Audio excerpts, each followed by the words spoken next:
People ask me, what do you think about print advertising? Well, print advertising obviously is on the way out, but there's still people that do it and still people that can generate response from it if it's going out to the right people.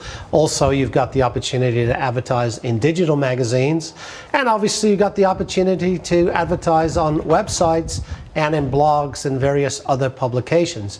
The number one way to use any type of print advertising, and including digital print as well, is not to sell your product, but is to start a relationship, to drive that person to a landing page where there's a sales pitch, where there's a video, where there's a free download, a contest, a PDF, a brochure they can download if they give you your data. Any type of print, banner, digital marketing, the best use of it is to drive people to a landing page and get them to start a relationship by giving them, getting their name and email address, phone number if you can, giving them something in return. If not, at least once they've clicked through, that's when you give them the sales pitch, the longer copy sales pitch, or the short or even long infomercial. Use that print, that digital print or old-fashioned print to drive people to that landing page, and don't try to use the ads themselves